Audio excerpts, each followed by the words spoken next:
It gets better. I promise. Today, we have a special guest here. Her name is Marissa, and she actually owns a boutique called Fire Sign Style. Now, we are here to talk about high school because high school is rough, girls are mean, and let me tell you, truthfully, none of it matters. So, Marissa, would you like to start us off? What do you want to chat about today? I want to talk about the transition because high school is truly another world, and you think that your entire life is going to be like high school, and what you make of yourself in high school is going to be who you are for the rest of your existence. Yes. And that is a lie. Big. A lie that I've learned, that I think everybody learns after high school. And I think that's the best part of growing, is seeing that you can change that version of you. I know that I did. I didn't know who I was until I was 26. I truthfully had no idea because I always tried to be someone else. I was always trying to make other people happy. And I never stopped to ask myself, what makes me happy, But high school, yeah, it's like you're in it and all you see is the people around you. And you're like, this is it. This is my entire life. Nobody likes me. Boys think I'm ugly. Nobody wants to talk to me. And it's just like this snowball tidal wave of suck. Yes. But truthfully, it gets so much better. So what was your high school experience like? And can you just chat on that for a minute? Yeah, of course. So, all right, real talk. And I wasn't even going to talk about this, but I just thought about it. I was severely bullied in middle school and early high school. And it's what did that bully look like? What was the bullying? I was born with the most ferocious Bucky the Beaver overbite ever. You wouldn't know now because my smile is probably my favorite part of myself, and it's something I get complimented on all the time. Cost my parents a lot of money, and I've had a lot of surgeries, actually, really? Teeth extractions, gum surgeries. Yeah, I went through a lot with my teeth, and it was something that I was so self-conscious of all through middle, and even most of my high school experience. I had braces for almost 4 years, and I got them off a couple days before my senior pictures. And I remember just that year of my final year of braces, as well as getting my braces off, I feel my life completely changed. Because people are unkind. But please wear your retainer because I'm about to go get braces again. Yes. Because I hate myself for not wearing it. I was a retainer freak. Not they me. were you wear your retainer every single day, 24 hours a day for the first 6 months, and then you can wear it just at night. And I'm pretty sure I wore my retainer all day, every day for 18 months. Dude, I wish I did because now I need to go back and get Invisalign. And I still feel that sometimes I'm I feel I need Invisalign just to straighten out. One of my teeth is a little bit off. Dude, so please, if you're listening to this and you're about to get your braces off, please wear the retainer because I thought I was too cool. And then my teeth said, ha ha, joke's on you, fool. Mm-hmm. I used to literally freak out on my boyfriend's sister and be like, your teeth are going to shift again. She had braces twice for that reason. And now she never wore it. And once again, her teeth are not. They're all messed up again. And I'm like, told you to wear your retainer. I definitely think about it all the time. And I'm I need to go get Invisalign. If mine wasn't accidentally burned on my curling iron, I'd probably still wear it. Yeah. So you were bullied for your teeth? I was bullied severely. I'm saying on the bus ride home sobbing because of mean, people being so mean. I would go home and I'd be I'm never going to have a boyfriend. I'm never going to feel pretty. I just felt so ugly. Literally I'm getting emotional thinking about it because that was such a hard time for me. Lonely. Yeah. And you nobody understands. Your mom's obviously going to be you're beautiful just the way you are, 'cause she's your mom, she loves you, and she truly feels that way and believes that. But when you don't feel that way about yourself, that is one of the hardest things. And having that confidence, and I think that brings out a lot of negative energy in you. I remember being an angry elementary and middle schooler. I was an angry child. Because people were just putting angry energy at you. Yeah. And then how do you can't even combat it because you're well, they're true. They're right. And I feel it was, honestly, this is crazy because I know that this is a lot about mean girls, but I feel it was boys who were the most mean. Yes.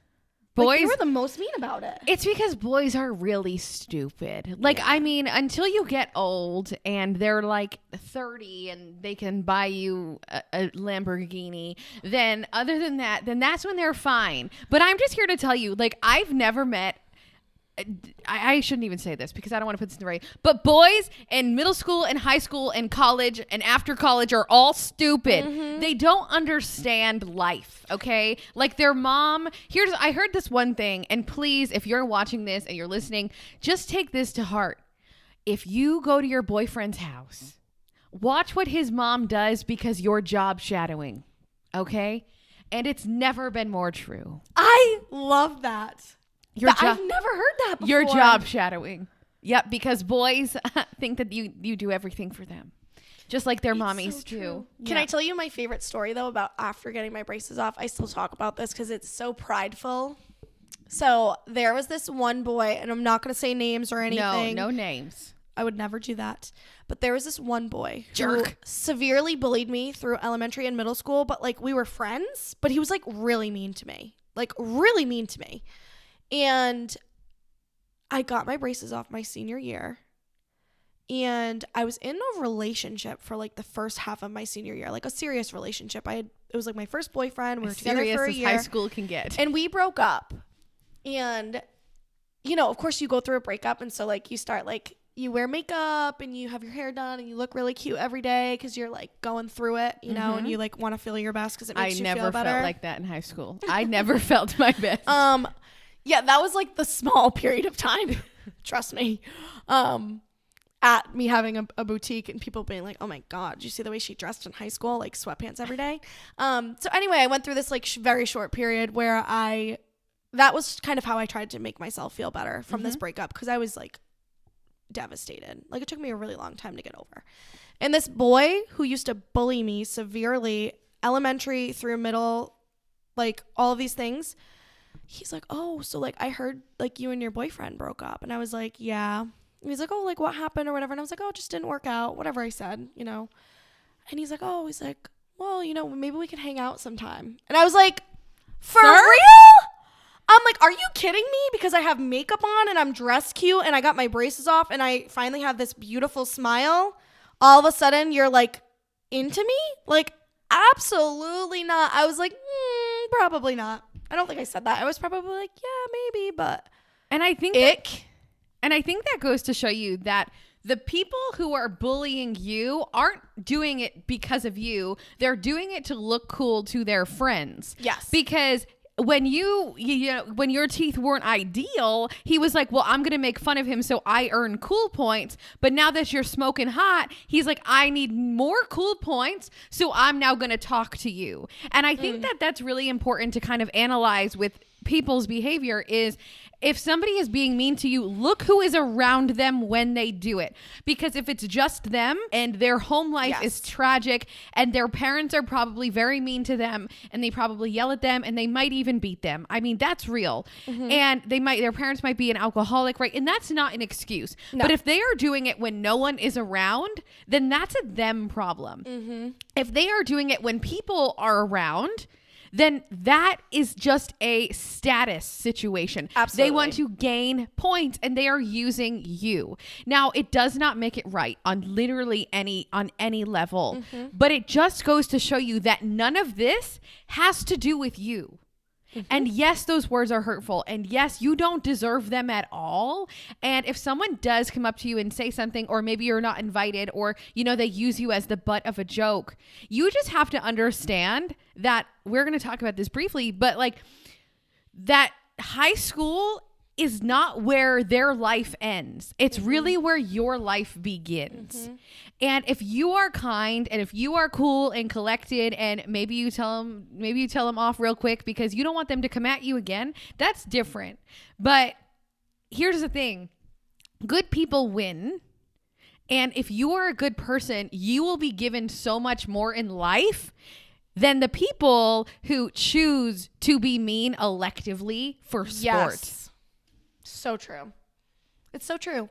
And I think where that comes in is you work so well. I don't want to say you because not everybody is like this, but I worked so hard in high school to create this version of myself that I thought I was really proud of. And yes, and that other people would like. I had a lot of friends. I was a cheerleader, which let me segue that. I was a cheerleader who did not like the other cheerleaders because the other cheerleaders were not very kind. Okay, question. Did you cheerlead outside of high school cheerleading? I did not. Okay. But I was a gymnast and I played soccer my whole life, and I became a cheerleader realistically because I loved football so much that I wanted a reason to go to every single game. I loved to tumble, I loved to stunt, and I was kind of that psychopath in the stands who was like screaming like a psycho because I just loved football. And so my mom was a cheerleader. I always had wanted to be a cheerleader. I wish she had put me in it when I was younger because I just had a passion for the sport overall. And so yeah, I was a cheerleader who I didn't really like the other cheerleaders very much, truth be told. Because they weren't kind. They were not kind at all, a lot of them. So you did it for the sport. They did it for the camaraderie. Right. But of course, it was cool to be a cheerleader. Yeah, like, you got to wear that outfit to school. Yeah, I was like in my jersey and my hair's straight. I got like my pearl earrings on and like my matching Converse, and it like that was like living my best life. And then there's me, and I'm like, and the thing is that I lived for that. Like I was a cheerleader, like I said, like I did have a pretty decent group of friends, and I created this version of myself that I really did think that I was proud of. And then I got out of high school and I went to CCRI for a couple of years. And which, if you don't know, if you're listening from around the world, that is just a community college. It is basically high school part 2. A junior college. Because most of the people that you go to school with are either going to go to one of the 2 state schools, which is URI, the University of Rhode Island. I just flipped the camera off. That's Sorry. cool. URI or Rhode Island College, Rick. I feel like those are like 3 places that the majority of students go because they're all like state schools. And you get like assistance and financial aid, all that stuff. And so we went off to CCRI, and pretty quickly I realized that version of me who I thought I was proud of was not any longer who I wanted to be known as. I was not proud of that version were you of known? myself. What did that look like? God. Well, you think I'm just laughing because when I graduated high school, I was so weird. I wore gold Ed Hardy shoes and a turtleneck and vests, and I would run to my car every single day to beat the buses, and my backpack would go side to side, and I literally would look like a turtle. So I was not achieving a cool status by any means. But at the end of the day, I still was also trying emotionally to fit in. And that's something I don't love about me, right? Or love about me then is that I always questioned my seat at the table because it was always like my seat was invisible. And like, I was like, if I sit down, I could either fall or I could sit in a chair. Like it was never stable, right? It was always like up and down, side by side, questionable. And so that was me in high school. Like, yes, I wore what I wanted, but I also knew emotionally it took an emotional toll on me because I let so many other people direct me and my energy. I feel like for me that looked like I was definitely kind of like one of the leaders in my little pack of friends, and I say little, but there was actually quite a lot of us in our friend group, and I was always the one that hosted the parties and had fires and like had everybody over. And I think that's also the maternal thing in me because I'm very motherly. Like, wait, so I've never made plans. I've never made plans with multiple people to do something. What? I've never been like, hey, why not? I never thought I had the authority to do so. Okay, now you do. I'm 20. I'm going to be 28 and I've never made plans. I hope you should host like here. Well, I don't know. Well, I want to do a vision board party. I would love that. Okay. Like invite like a bunch of us who've been on the pod, like Nicole and Bianca and everyone. It would be so fun. I'm literally telling you, I've never made plans. So I think that there's two schools of people. Yeah, people definitely. People who make plans and people who hope to be invited, but the plans never come. And then you're like, well, now I really can't make plans. So I think that that's just very funny to kind of parallel. Yeah, it definitely is. So I was the one who did all of those things, and in high school it was great, and then you get out of high school and you kind of start going in your own different directions. Some of us are working, some of us are in school, we're making new friends with people that we work with. Did you have a job in high school? I've been working pretty much since I was like 14. What did you do? So I babysat all through like my shorter years, I think maybe even like starting in 8th grade or something, maybe 9th grade, I used to go and I used to babysit every single day after school. Oh my God. My cousin, his name is Zach. I'm actually taking him tomorrow for a full day. I literally have not seen him in like 2 or 3 years, which is crazy because I used to see him every single day and I used to watch him throughout the summers too. So it started as like an after school thing. I'd watch him every single day after school, and my aunt and uncle would pay me like $100 a day. He has oh my God. he has cerebral palsy. So he has special needs, and he's the most amazing human ever.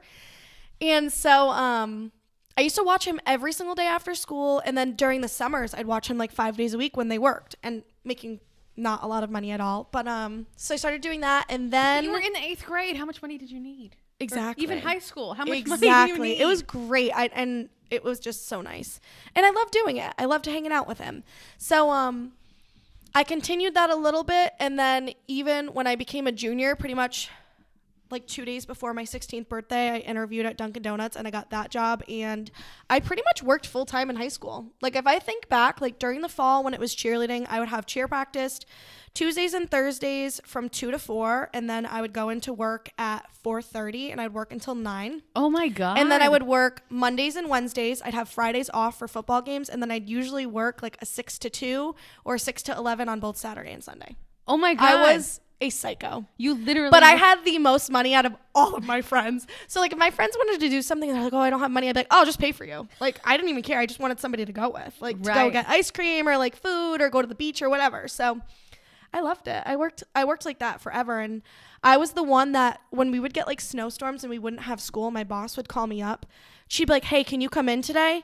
And I'd be like, oh, I don't know if my car's going to like make it through the drive, like make it out of my driveway, but if you want to come pick me up. She'd be like, yeah, I'll take like my husband's truck. I'll come pick you up. And she'd pick me up and she'd bring me to work, and I'd work all day. Oh my gosh. Yeah, always. If there was a shift to be covered, I was there. I actually loved it. You loved I hated Dunkin'. Dunkin'. I hated Dunkin' at the time, but I think about it now, and it was probably my favorite job. Other than what I'm doing now, it was so fun, and I have made the most lifelong friends from that job.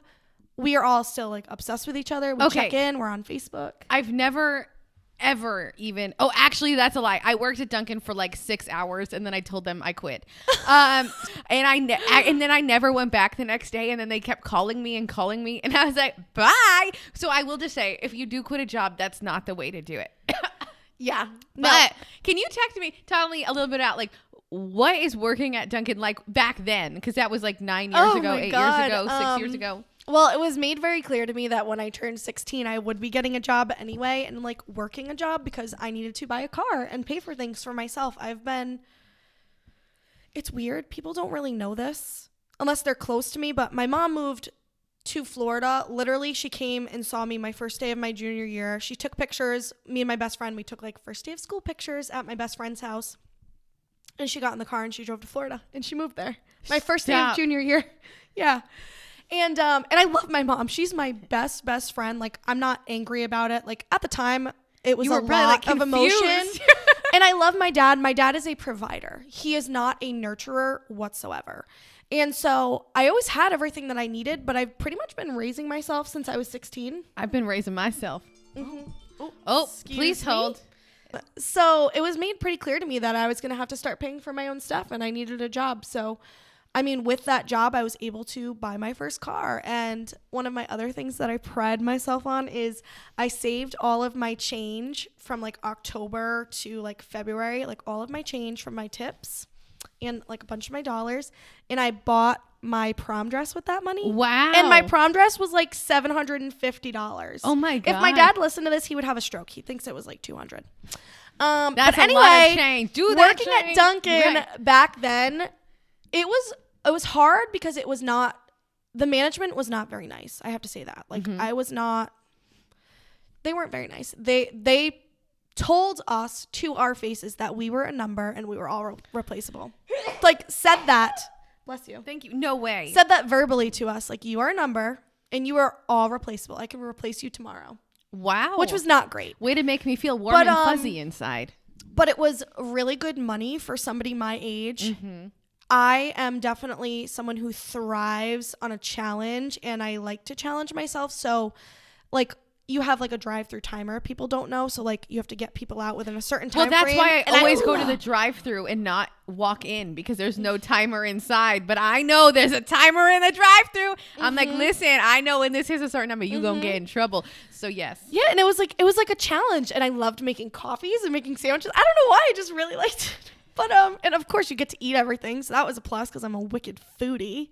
And the concoctions we used to make, like, oh my god, we'd make like bacon and cheese covered hash browns, and like you put munchkins in the oven and shake them in sugar, and you make little doughboys. Oh wow. Oh my god, it was a lot of fun. Like, we used to have these giant boxes that the cups would come in, and sometimes we'd put them like out front next to the counter, and somebody would come up to the counter. It'd be like a night shift, and all of a sudden you just pop out of it and scare the crap out of the customer. And we used to just goof around, and like it was never a problem. So it was a really fun job.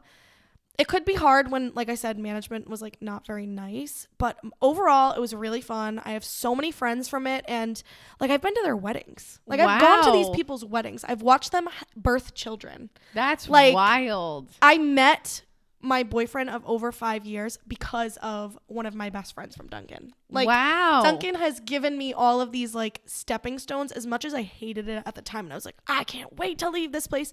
I think about it now, and I've said it. I'm like, listen, if Firesign doesn't work out and I need to start working a few days a week, I'm going back to Duncan. I'm doing it. Catch me slinging coffees. That's right. Because I loved it. It was fun. That's so fun. Okay, so you worked a lot.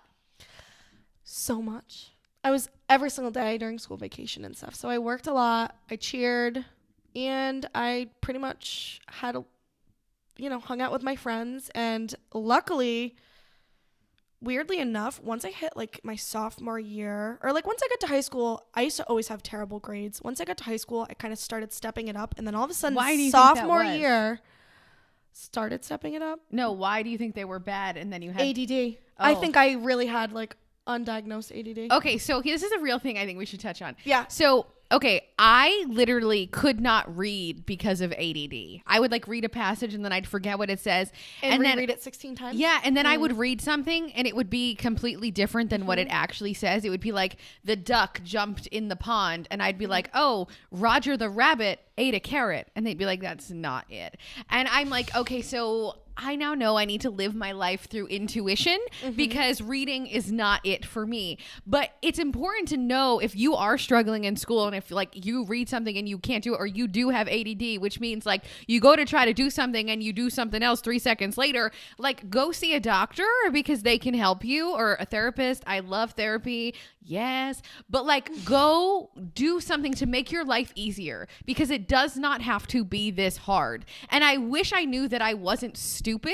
I wish I knew that it was physically my brain's chemistry. Yeah, I think there was such a stigma. And even back then, like I know some people who were like diagnosed with it, but they weren't just like, you as a parent had to fight for it. And even now, one of my best friends, her son is like 8. No, he's 9 this year. He's going to be 10. And a couple years ago, she had to fight tooth and nail to get him into a doctor to test him, to figure out he has ADD, and to put him on something for that ADD. And of course, at 7, you don't want to put your kid on something to like get him to like be able to focus. But when he's physically not able to learn and it's hindering the possibilities for his future, that's when we have an intervention. Right. The same way that we do with mental health. Like if you are struggling, you are depressed, you have anxiety, you get on a medication, you go to a therapist, whatever it is that can help you, whatever it is that you need to do. And at that point, usually as an adult, you have to make those decisions and advocate for yourself. When you're a child, you need your parent to advocate for you. And if your parent doesn't understand what you're going through or believe in such things, it makes it all that much harder. It does. And yes, it does. And but yes, so if you're reading something and so you think you had undiagnosed ADD. Absolutely. And I think the other part of it was somewhere mentally in my brain. My sister was always a brainiac, and is she my parents, yeah. I'm always convinced the firstborn is the smartest. Yeah, my parents, I don't think they realized that they compared us, but it felt like I was being compared. And that for a long time really affected me. And then when I think I got into high school and I started my high school experience and it was so different from hers, I think that's when I realized that we weren't the same. And I was allowed to make my own name for myself, and I was it was no longer going to hinder me. I was like, I want to get good grades because I want to get good grades.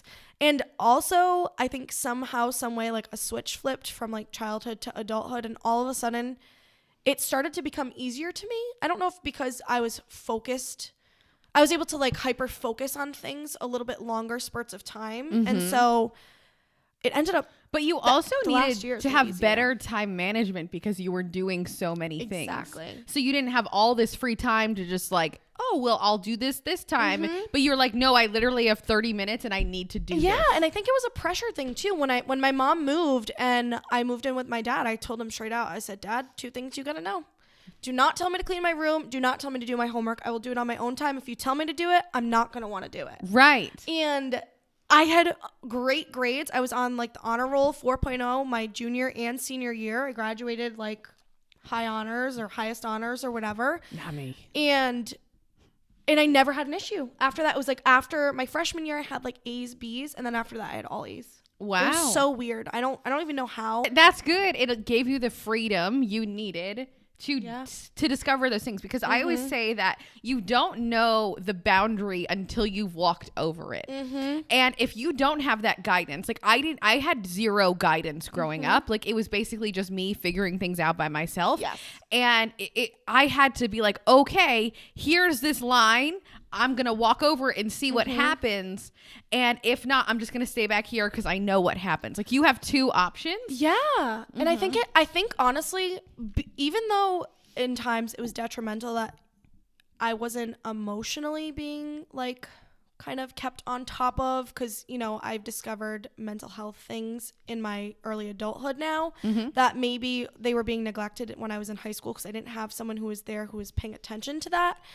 I think that overall it made me a better adult, because I feel like the kids who had parents who were all over them and on top of them all the time, they got to college and they kind of went nuts. Yeah, they went nuts. Like lost their, Yeah. And it's like I went to college and I kind of calmed down. Like after I really, a few years after high school, it was like, no, I don't need to stay out till midnight anymore. No, that's I'm literally in bed by me. 10. Yeah. Like Yeah. it made me a better adult because I took care of myself.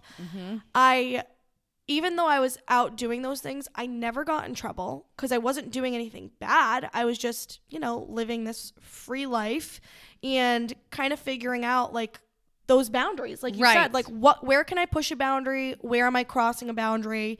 And things like that. And it's made me, I think, a more accountable adult. Yeah, because I had that opportunity. But you do not seem 25. Thank you. I get that a lot, actually. Like it's crazy. Thank you. I love that. I appreciate that. I'm like, what was I doing when I was 25? Thank you so Crying much. on my floor. God. I feel like it's because, like I said, like I've been doing it myself since I was like 16. It's like I've been fully raising myself for almost 10 years. Wow. I mean, I was literally the same way. My parents got divorced when I was 10 or 11. And after that, all of my parental guidance went out the window. Yeah. Like they were there, but they weren't there. And it was like, okay, it's me. And like for better or worse. What my sister went through, she was, I think, 12 when she moved in with my dad out of her choice. Her and my mom don't really get along that great. And she's been doing it since she was like 12. And she's 28 now. So like, yeah. And I think I get like my parental guidance where my dad was missing, my sister was there. Right. So like if I needed like something, it's always been my sister. It still is. She's kind of like my voice of reason. And also that's why I live in her basement right now.